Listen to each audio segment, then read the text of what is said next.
बिस्मिल्लाहिर्रहमानिर्रहीम। इब्तिदा है रब्बे जलील के बबरकत नाम से जो दिलों के भेद खूब जानता है। अस्सलाम वालेकुम डियर स्टूडेंट।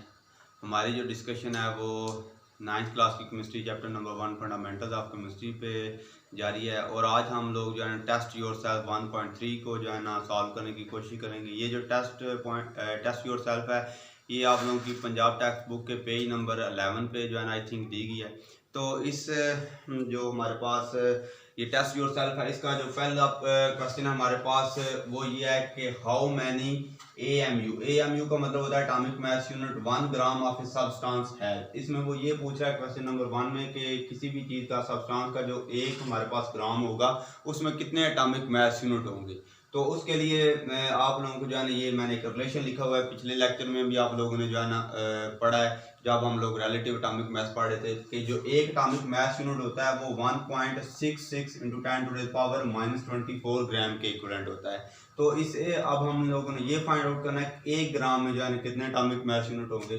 तो ये जो है ना ये इधर ग्राम के साथ मल्टीप्लाई हो रहा है तो इस साइड पे आके हमारे पास हो जाएगा डिवाइड हो जाएगा, ये हमारा हो जाएगा 1/1.66 ×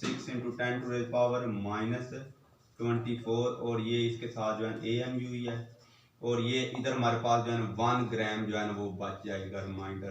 तो अब हम आप लोगों को जो है ना नजर आ रहा है कि जो है ना हम लोगों ने करना है डिवाइड। ये 1 को डिवाइड करना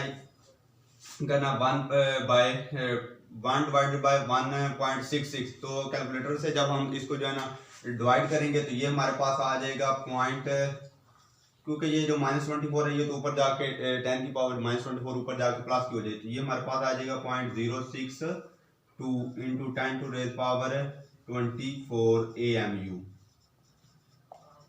तो इधर ये जो है ना 1 ग्राम है ये एज इट इज आ गया। तो ये अब क्योंकि ये जो है ना हमारे पास 0.6 है तो अगर इसमें से हम जो है ना आप लोगों ने मैथ में भी पढ़ा होगा वो साइंटिफिक नोटेशन वाला के जो है ना कन्वर्ट ऑर्डिनरी इनटू साइंटिफिक और जो है ना सेम इसी तरह क्वेश्चन। तो अगर हम लोग जो है ना ये इसको इस तरह भी लिख सकते हैं कि 6.02 ×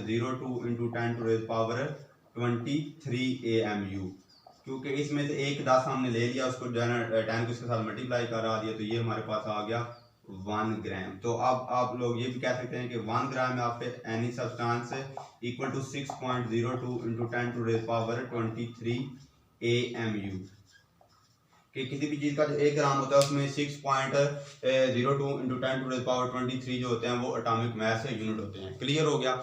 इसी तरह इसको जो है ना अब यहाँ से जो है ना सेपरेट कर देते हैं जी। ये बिल्कुल ये हमारा जो है कैलकुलेशन वाला क्वेश्चन नंबर 1 होगा। इसके अलावा जो सेकंड क्वेश्चन है उसमें वो ये पूछ रहा है is atomic mass unit and SI unit of atomic मास। इसमें वो ये पूछ रहा है कि क्या जो एटॉमिक मास यूनिट है AMU ये मैथ के लिए जो है ना सिस्टम इंटरनेशनल यूनिट में जो है ना यूज़ किया गया है मैथ्स का यूनिट है। तो इसका आंसर बिल्कुल नहीं होगा क्योंकि आप लोगों ने फिजिक्स में भी पढ़ा है जो मैथ्स होता है उसका जो SI यूनिट होता है वो किलोग्राम होता है। तो इसका हम आंसर इस तरह लिखेंगे नो। अगर जस्ट आप नो लिख देंगे तो वो भी ठीक है, लेकिन अगर प्रॉपर वर्डिंग में लिखना है तो ये होगा no atomic mass unit is not an SI unit of atomic mass. Okay clear हो गया। अब आगे ये जो क्वेश्चन नंबर 3 है उसमें ये पूछा है what is the relationship between atomic mass and atomic number. तो ये आप लोग खुद भी कर सकते थे लेकिन जो है ना अब मैंने यहाँ पे जो है ना लिख के आप लोगों को बता दिया। उसमें वो ये कह रहा है कि atomic number is actually the number of protons present in the nucleus of an atom of an element. वो ये कह रहा है कि जो हमारे पास एटॉमिक नंबर होता है वो तो असल में किसी भी एटम के जो न्यूक्लियस में नंबर ऑफ प्रोटॉन्स प्रेजेंट होते हैं उन्हीं को हम लोग जो है बोलते हैं उसका एटॉमिक नंबर बोलते हैं। While mass number is sum of protons and neutron present in nucleus of an atom. तो जो हमारे पास होता है मैथ नंबर होता है एटॉमिक मास होता है उसको हम लोग जो किसी भी एटम के न्यूक्लियस में नंबर ऑफ प्रोटॉन्स और न्यूट्रॉन का जो सम होता है उसको हम लोग मैथ नंबर बोलते हैं। और इसकी जो मैथमेटिकल रिलेशनशिप होती है इसको हम लोग इस तरह रिप्रेजेंट करते हैं A = Z + N। तो इसमें जो A है ये इक्वेशन A रिप्रेजेंट कर रहा है हमारे पास एटॉमिक मास को, Z एटॉमिक नंबर को और N नंबर ऑफ न्यूट्रॉन को। तो अगर हमें जो है इनमें से दो चीज़ें दी गई हो तो हम तीसरी जो है ऑटोमेटिकली फाइंड आउट कर सकते हैं। ये सारी चीज़ें आप लोगों को ऑलरेडी जो है ना एटॉमिक मास और मास वाले नंबर वाले टॉपिक में क्लियर हो चुकी होंगी। तो अब आगे हमारे पास 5 है, 4th को बाद में डिस्कस करते हैं। क्वेश्चन नंबर 5 में वो ये कह रहा है वाई एटॉमिक, जी इधर जो है ना मैथ मिस हो गया, atomic mass of an atom is defined as the relative atomic mass.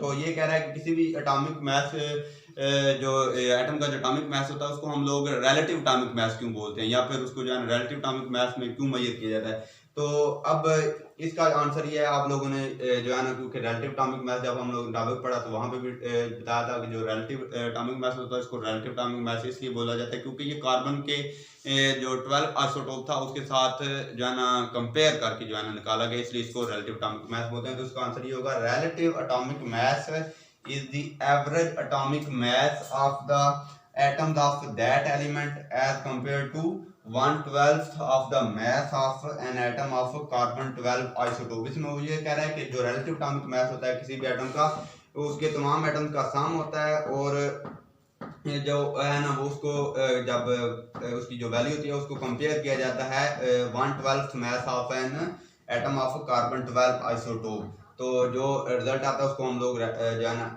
Average atomic mass बोलते हैं। तो आगे वो ये कह रहा है कि since it is obtained after comparison so it is called relative atomic मास। क्योंकि वो ये कह रहा है कि ये जो हमें वैल्यू आती है एटॉमिक मास की, ये क्योंकि कंपैरिजन के बाद आती है कार्बन 12 के साथ कंपैरिजन करके, तो इसलिए फिर हम इसको जो है रिलेटिव एटॉमिक मास बोलते हैं। ओके, क्लियर है। इसी तरह आगे ये जो फोर्थ है ये है डिफाइन रिलेटिव एटॉमिक मास। अब रिलेटिव एटॉमिक मास ये जब टॉपिक पढ़ाया था उस वक्त भी बताया था, तो इसी का जो आंसर है ना उसका ये जो है ना इधर से लेकर आप लोग जो है ना इसी क्वेश्चन में जो है ना मैंने दोबारा नहीं लिखा, मैंने कहा इधर से हाईलाइट करवा देंगे। तो ये इसका आंसर ये इधर तक होगा, रिलेटिव एटॉमिक मास की ये definite. Relative atomic mass is the average atomic mass of the atoms of that element as compared to 1/12 of the mass of an atom of carbon 12 isotope। इसमें वो ये कह रहा है कि किसी भी एटम का जो रिलेटिव एटॉमिक मास होता है वो उसके तमाम एटम का हम लोग पहले जो है ना सम लेके एवरेज लेते हैं, फिर उसको जो है ना कार्बन 12 के साथ जो है ना 1/12 होता है उसके साथ कंपेयर करते हैं। तो जो कंपैरिजन में उसमें अगर हम लोग उसके साथ कंपेयर कर रहे हैं तो हमारे पास 1 AMU है, जिस तरह वो हाइड्रोजन के लिए आता है। तो जब हम लोगों ने कंपेयर किया तो ऑक्सीजन को कंपेयर किया तो उसका जो एटॉमिक मास था वो 16 AMU है। इसी तरह जो नाइट्रोजन का था वो 14 AMU आया।